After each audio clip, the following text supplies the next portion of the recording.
નમસ્તે વિદ્યાર્થી મિત્રો, ધોરણ 5 ગણિતમાં આપણે આજે રાષ્ટ્રીય ફળ કેરીમાં જે સ્વાધ્યાય પોથી છે એમાં બીજો વિડિયો આપણે જોશું. એટલે કે ગઈકાલે આપણે શબ્દમાં કેરીની ભાત વિશે એના વિશે આપણે જોઈ ગયા હતા.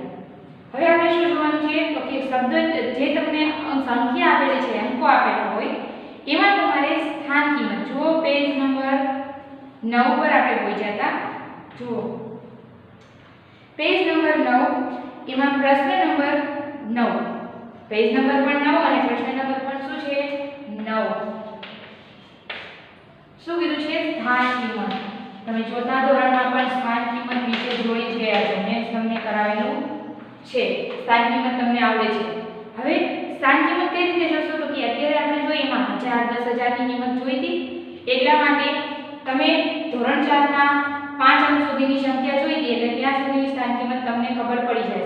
પણ હવે શું કરશે જુઓ, પહેલી તમને જે સંખ્યા આપેલી છે શું આપેલું છે તો કે 7,94,401. હવે તમને અહીંયા કોઈ પણ જગ્યાએ જો એક સંખ્યામાં તમને પહેલા બધું સમજાવી દઉં, બીજી સંખ્યા તમને આરામથી સમજાઈ જશે. ધારો કે તમને એમ કે અહીંયા 1 નું સ્થાન શું છે આનું તો તમે શું કહેશો? 1, ખાલી 1. હવે એમ કે આ સંખ્યામાં તમને 0 નું સ્થાન કે તો શું આવે? 0 નું સ્થાન તો ડબલ 0 આવશે અથવા 1 0 નું સ્થાન તો 0 છે. 4 તો 4 નું શું આવે? એકમ, દશક અને 100. એનો મતલબ 4 છે શું છે 400 ના 100 ના સ્થાન પર એટલે 400. એવી જ રીતે ખાલી એના પછીનો ચોગડો છે તો એકમ, દશક, 100 અને 1000. તો એ જે પછીનો 4 છે એ ક્યાં સ્થાન પર છે? 4000 ના સ્થાન પર છે. ત્યાર પછી 9 લ્યો તો એકમ, દશક, 100, 1000 અને 10000. તો 10000 ના સ્થાન પર 9 છે. એનો મતલબ કે 9 ની પાછળ કેટલા મહિના લાગે તો કે 1 2 3 4. ઓનો તમને 90000 નો ખબર પડતી હોય તો અહીંયા તમે સંખ્યા ગણી હોય એટલે એટલા મહિના તમારે પાછળ લખી નાખવાના. તો એ 9 ની સ્થાન કિંમત મળી ગઈ.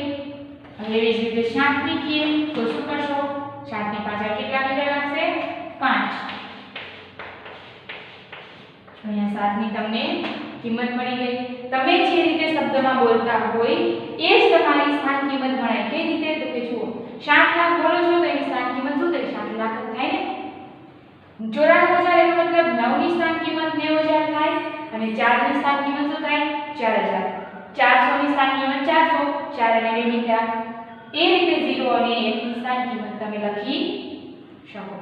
હવે મેં તમને એક સંખ્યામાં બધું કહી દીધું. પ્રશ્ન તમને તમારી બુકમાં શું પૂછ્યું છે? ખાલી 9 ની સ્થાન કિંમત તમારે કહેવાની હતી, પણ આપણે એના એ જ સંખ્યામાં બધાની સ્થાન કિંમત મેં તમને કરાવી દીધી. કરાવી તો હવે કોઈ પણ સંખ્યા તમને પૂછી હોય આ રીતે, અહીંયા 4 ની જગ્યાએ 5 હોય, 3 ની જગ્યાએ 4 ની જગ્યાએ 6 હોય, 0 ની જગ્યાએ 9 હોય, તમને એની સ્થાન કિંમત લખતા આવડવી જોઈએ. આવડી જાય? તો કે હા, બીજી સંખ્યા તમને આપેલી છે એમાં પણ જરૂર જોઈ લઈએ. 6,15,789. સ્થાન કિંમત ક્યાં અંકની માંગી છે તો કે 5. તો 5 ની સ્થાન કિંમત માંગી છે એટલે શું થશે? એકમ, દશક, 100 અને 1000. એનો મતલબ 5000. પૂરું. ખાલી એમાં જવાબ 5000 તમારે લખવાનો થાય. રેડી? તો હવે હું તમને બીજા ઉદાહરણ નથી કરાવતી, પરંતુ તમને આ રીતે તમારી જે સ્થાન કિંમત છે શોધવાની તો એ તમને આવડી જાય. આવડી જાય? 9 છે, 9 સંખ્યા તમને અલગ અલગ આપેલી છે, એમાં તમારે બધાની અલગ અલગ સ્થાન કિંમત હશે. જેની નીચે લીટી કરેલી હોય એ અંકની સ્થાન કિંમત તમારે સામે જવાબમાં લખવાની રહેશે. ત્યાર પછી જોઈએ જોડકું આપેલું છે. જુઓ જોઈએ બુકમાં તમારી સાથે સાથે પૂરવાનું નથી. જ્યારે હું ફોટો પાડીને મોકલું ત્યારે જ તમારે એમાંથી જોઈને પૂરવાનું છે. અત્યારે ખાલી હા તમને શોખ થતો હોય તો તમે તમારી રફ બુકમાં સાથે સાથે શીખી પ્રેક્ટિસ કરી શકો. ત્યાર પછી પ્રશ્ન નંબર 10 શું છે તો કે જોડકા જોડો. હવે અ અને બ તમને આપેલું છે. શું કીધું ખબર છે? શું છે તમને તો કે જે શબ્દમાં આવેલા છે ને એ જ સાથે અંકમાં આપેલા છે. તો શબ્દમાંથી અંકમાં જોડતા તો તમને બધાને આવડે છે. તમને એમ કીધું છે 80500.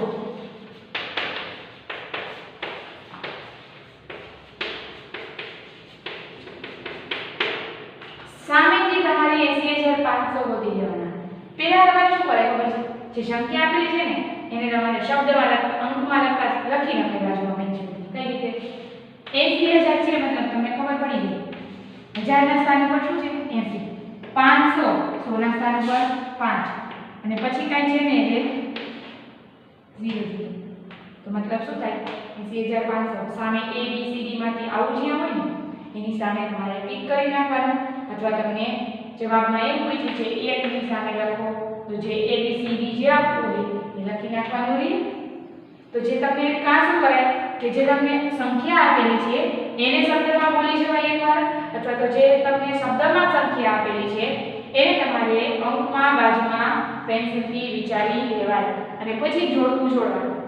તમને આવડે છે શબ્દની સંખ્યા અંકમાં લખતા અને અંકને શબ્દમાં લખતા, પરંતુ ઈઝી રીતે કઈ રીતે પડે એ તમારી રીતે તમારે કરવું જોઈએ. તમને જે રીતે જો અમુક લોકો હોય એને શબ્દમાંથી અંકમાં લખવાનું સરળ પડતું હોય, અમુકને અંકમાંથી શબ્દમાં લખવાનું સરળ પડતું હોય, તો જે સરળ પડે એ પેલા કરાય, વિચાર લેવાય મનમાં અને પછી તમારે જોડકું જોડી દેવાય.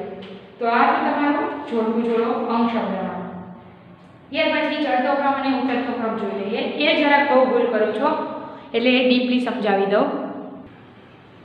જો તમને તમારી બુકમાં સંખ્યા આપેલી છે, પ્રશ્ન નંબર 11 અને પ્રશ્ન નંબર 12 ચડતો ક્રમમાં શું કરવાનું છે તો કે જે સંખ્યા તમને આપેલી છે પહેલા તો તમને ખબર છે ચડતો ક્રમ એટલે શું, તો કે સંખ્યાને તમારે નીચેથી ઉપર તરફ વધારે એનાથી વધારે એ રીતે ગોઠવવાની હોય. તો ચડતા ક્રમમાં જ્યારે ગોઠવવાનું કે ત્યારે પહેલા શું જોવાનું, સંખ્યા કઈ મોટી છે. તો કે તમે એકમ દશક સો હજાર સ્થાન ઉપર આધારિત જુઓ તો જે મોટા સ્થાન ઉપર મોટી સંખ્યા હોય, એટલે કે અહીંયા તમારે લાખ સુધીની સંખ્યા છે તો લાખના સ્થાન ઉપર સૌથી મોટો અંક જે હોય ને એ સંખ્યા મોટી. તો જુઓ એકમ દશક સો હજાર 10,000 લાખ અને 10 લાખ. 10 લાખના સ્થાન ઉપર તો 6 જ છે, પરંતુ લાખના સ્થાન પર અહીંયા 9 છે, અહીંયા 4 છે અને અહીંયા શું છે 8. તો 9 મોટા 8 મોટા કે 4 મોટા, તો કે 9 એટલે પહેલા શું આવશે 8 અને પછી શું આવશે 8 અને પછી 4. તો આનાથી તમારી સંખ્યા મળી ગઈ. સોરી, ચડતો ક્રમ છે એટલે સૌથી નાની સંખ્યા લેવાની રહેશે ને, એટલે કે 9 સૌથી મોટા છે એટલે સૌથી મોટી સંખ્યા છે. ઉતરતો ક્રમ નહીં, સોરી ચડતો ક્રમ એટલે 4 વાળી શું આવશે પહેલા, 8 વાળી એના પછી અને સૌથી મોટી એટલે 9. તો સૌથી નાની સંખ્યા કઈ થઈ 64,054 એટલે કે 64,54,54,094. ત્યાર પછી કઈ થશે તો કે આમ તમે આમ લખી નાખશો 68,57,909. પછી આવશે 59,66,243. આ તમારી સંખ્યા છે. તમે પરીક્ષામાં પણ આમ કરો છો, પણ શું કરે ખબર છે, આ ભેગું તમે લખશો ને એટલે બધી સંખ્યા મને ભેગી જ લાગે, પરંતુ અહીંયા જે તમને ડોટ અને વિરામ આપેલું હોય એ બંને તમારે કરવું પડે અને છૂટું લખવાનું હોય. એવું લાગે તો સંખ્યા નીચે બીજી કરી નાખો, ત્રણેય નીચે અલગ અલગ, એટલે મને પણ ખબર પડે ચેક કરવામાં કે તમે આ એક આખી સંખ્યા અહીંયા સુધીની છે, બીજી સંખ્યા અહીંયા સુધીની છે, તો ચેક કરવા માટે મારે સરળતા રહે. નહીતર તમારી બધી સંખ્યા શું થઈ જાય છે ભેગી થઈ જાય. જો આ તો સહેલું હતું કે 4, 8 અને 9 ના આધારે તમે કહી દીધું, પરંતુ બે સંખ્યા જો સરખી આવે તો મતલબ કે અહીંયા જો 9 છે અને મેં અહીંયા પણ 9 આપી દીધો હોત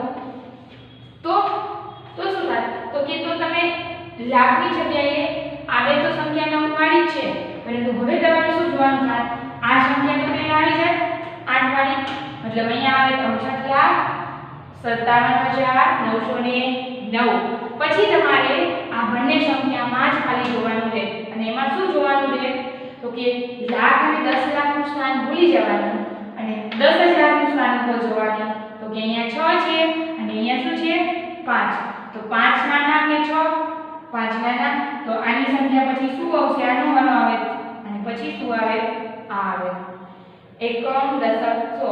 હવે લાખ અને 10 લાખ સંખ્યા સરખી હોત તો શું કરવાનું, તો કે 1000 ના સ્થાન જોવાના, 1000 ના સ્થાનમાં સંખ્યા સરખી હોય તો પછી દશક કે 100 કે એકમ એ ત્રણેયના સ્થાનના આધારે તમારે ચડતા ક્રમ કે ઉતરતા ક્રમમાં ગોઠવવા પડે. રેડી? હવે આપણે જોઈએ ઉતરતો ક્રમ. તો ઉતરતો ક્રમમાં શું કરવાનું છે? તો કે તમને ખબર છે સૌથી મોટી સંખ્યા તમારે ક્યાં લખવાની? પહેલા લખવાની. તો આમાંથી સૌથી મોટી સંખ્યા કઈ છે એ કઈ રીતે નક્કી કરશો? કારણ કે જુઓ લાખના સ્થાન પર તો બધે 37 છે. તો લાખનું સ્થાન તો આપણે જોઈ નહીં શકીએ. તો હવે એના પછીનું સ્થાન જોવો જોઈએ તો કે 10000 ના સ્થાન ઉપર અહીંયા 04 છે, અહીંયા 04 છે. તો બંને સરખું થયું. અહીંયા શું છે? 40. એનો મતલબ 04 કરતા શું મોટા છે? સોરી 0 છે, 0 છે. અને અહીંયા શું છે? 4 40000 છે. તો મોટા થયા 40000. તો સૌથી મોટી સંખ્યા પહેલા લખવાની છે ઉતરતા ક્રમમાં એટલે 40000 વાળી પહેલા આવશે. હવે પછી કઈ આવશે એ કેમ નક્કી કરશો? તો કે બંને સંખ્યા જે સરખી છે એના પછીનો અંક જોવો. અહીંયા 2 છે અને અહીંયા 4 છે. મતલબ 37,04,482 અને એના પછી છેલ્લી સંખ્યા 37,04,4,248. આ રીતે તમારે કોઈ પણ સંખ્યાને ચડતા ક્રમ કે ઉતરતા ક્રમમાં તમે ગોઠવી શકો. રેડી?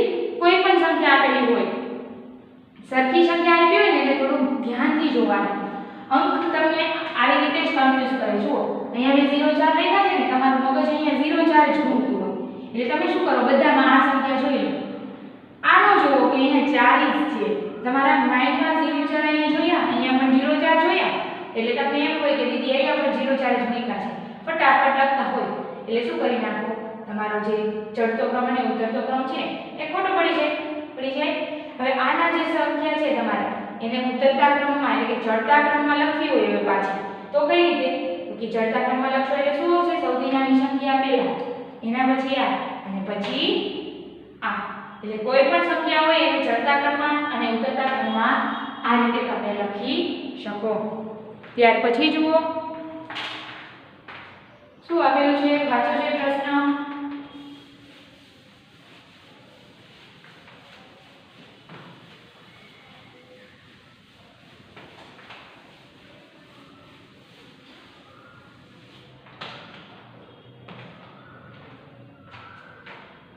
નીચે આપેલા ચિત્રોમાં કઈ કેરી મોટી અને વજનદાર દેખાય છે તેની નીચે આપેલા ચોરસમાં સાચું કરો. જુઓ જો બધા ચિત્ર પોતાની બુકમાં. અ છે અને બ, ક અને ડ. હવે અ અને બ માં ક અને ડ ચારે ચાર કેરીના ચિત્ર છે તમારે. એમાંથી તમે જુઓ જોઈએ સૌથી વજનદાર તમને દેખાય આવે છે. કયું ચિત્ર છે? તો કે બ. તો બ નું જે ચિત્ર છે એની નીચે ચોરસ ખાનામાં સાચું કરવાનું રહેશે. ત્યાર પછી નીચે પ્રશ્ન આપેલા છે. નીચે આપેલી ટોપલીમાં જો એક કેરીનું વજન 150 ગ્રામ હોય તો તેના આધારે ખાલી જગ્યા પૂરો. પહેલી ખાલી જગ્યા છે કે કુલ કેરીઓ કેટલી છે? ટોપલીમાં કુલ કેરી કેટલી છે? તમને દેખાય હવે 8 છે. પછી કે છે કે કેરીઓનું કુલ વજન કેટલું થશે? તમને કીધું છે કે એક કેરીનું વજન કેટલું છે? 150 ગ્રામ. એક કેરીનું વજન છે કેટલી? એક કેરીનું. આપણને પ્રશ્ન શું પૂછ્યો ખાલી જગ્યામાં? તો કે કુલ કેરીઓ. કુલ કેરીઓ કેટલી છે? 8. મતલબ 8 કેરીનું વજન બરાબર કેટલા? તો 150 ગુણ્યા 8. 150 ગુણ્યા 8 એટલે કેટલા થાય? તો કે 15 અઠાને 120 અને પછી 0. તો કેટલા રૂપિયા થયા? તો કે 1200 ગ્રામ વજન થયું. કેટલા ગ્રામ? 1200 ગ્રામ. હવે તો કે 150 ની જગ્યાએ તમને શું આપ્યા હોય?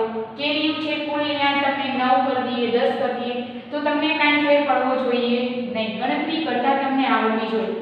ત્યાર પછી જુઓ ક. જો આવી 3 ટોપલીઓ હોય તો તેમાંથી કેરીઓનું કુલ વજન કેટલું થશે? એક ટોપલીમાં 8 કેરીનું વજન કેટલું થયું? 1200 ગ્રામ થયું. તો કે એક ટોપલી માટે 1200 ગ્રામ હોય તો આ 3 ટોપલી કીધી એનો મતલબ 1200 ગુણ્યા 3 વખત થશે 12 તરીને 36 અને 3600 ગ્રામ જેટલું વજન થશે એક ટોપલી નહીં પરંતુ કેટલી 3 ટોપલીમાં 3600 ગ્રામ એટલે તમે આમ પણ કહી શકો 3 કિગ્રા અને 600 ગ્રામ કહી શકો કારણ કે 1 કિગ્રા એટલે 1000 ગ્રામ તો 3000 ગ્રામ એટલે 3 કિગ્રા અને ઉપર પાછા 600 ગ્રામ છે તો જ 3600 ગ્રામ થશે આ રીતે તમે કોઈ પણ કેરીનું વજન કે આપેલી હોય વિગત એના પરથી પ્રશ્નોના જવાબ દઈ શકો જો આ એક પ્રકારની વિગત પરથી પ્રશ્નોના જવાબ જ થયા કહેવાય હો પેપર સ્ટાઇલમાં તમને પૂછવું હોય વિગત પરથી પ્રશ્નોના જવાબ આપો તો એમાં તમને આ રીતે કોઈ પણ વિગત આપે ટોપલીમાં કેરીની જગ્યાએ તમને કોઈ પણ વસ્તુ આપે બીજો ફ્રૂટ આપી દે તો પણ એ પ્રશ્ન વિગત પરથી પ્રશ્નોના જવાબમાં ગણાઈ શકે એટલે ગોતવાનું ન રહે તમને જ્યારે પેપર સ્ટાઇલ આપે ત્યારે તે વિગત પરથી પ્રશ્નોના જવાબ તો છે ને પ્રશ્નમાં એવું લખ્યું ન હોય કે વિગત પરથી પ્રશ્નોના જવાબ શોધો અમુક પ્રશ્નોમાં લખ્યું હોય પરંતુ અમુક પ્રશ્નો એવા હોય કે એમાં અલગ રીતે લખ્યું હોય અહીંયા જુઓ કે પ્રશ્નમાં જ તમને વિગત આપેલી છે નીચે આપેલી ટોપલીમાં જો એક કેરીનું વજન 150 ગ્રામ હોય તો તેના આધારે ખાલી જગ્યા પૂરો તેના આધારે જ તમને કીધું કે પ્રશ્ન જે આપેલા છે એના આધારે તમારે જવાબ દેવાના છે તો એ પણ એક પ્રકારે શું થયું તો કે વિગત આપી હોય તમે જે પ્રશ્નોના જવાબ દેતા હોય એના જેવું જ થાય ત્યાર પછી તમારે શું જોવાનું છે તો કે પ્રશ્ન નંબર 15 છે નીચે આપેલા વજનિયાનો ઉપયોગ કરી અલગ અલગ 5 રીતે 7000 ગ્રામ કે 7 કિગ્રા બનાવો અને દોરો જો 7000 ગ્રામ કે 7 કિગ્રા બે એક જ થયું હવે તમારે જે નીચે વજનિયા દોરવાના છે ને કઈ રીતે દોરવાના છે એવું તમને શીખવાડીશ તમે ધોરણ 4 માં કદાચ તમે શીખી ગયા છો કે માપનું તોલ કરવું હોય આપણે ધારો કે તમને એમ કે તમારે 7 કિગ્રા વજન બનાવવાનું છે અને તમારી વજનિયા તમારી પાસે હોય 5 કિલોનું એક છે 2 કિગ્રાનું છે 1 કિગ્રાના પણ છે આવા બે છે આટલા તમારી પાસે વજનિયા હોય અને તમને કહે કે 7 કિગ્રા વજન જોખવો છે તો તમે ક્યાં ક્યાં બે ઉપયોગ કરશો તમે અથવા તો આ બે લેશો 5 ને 2 7 અથવા શું કરશો તો કે 5 નું લેશો અને 2 1 કિગ્રાના લેશો તો પણ શું થઈ જશે 7 કિગ્રા તો આ રીતે તમે અલગ અલગ વજનિયાનો ઉપયોગ કરી અને 7 કિગ્રા વજન તમે જોખી શકો અથવા તો વજનિયું બનાવી શકો જે આપણે નેક્સ્ટ વિડિયોમાં જોઈ લેશું કઈ રીતે દોરવું શું કાંઈ તે અહીંયા સુધી રાખીશું અસ્તુ જય હિન્દ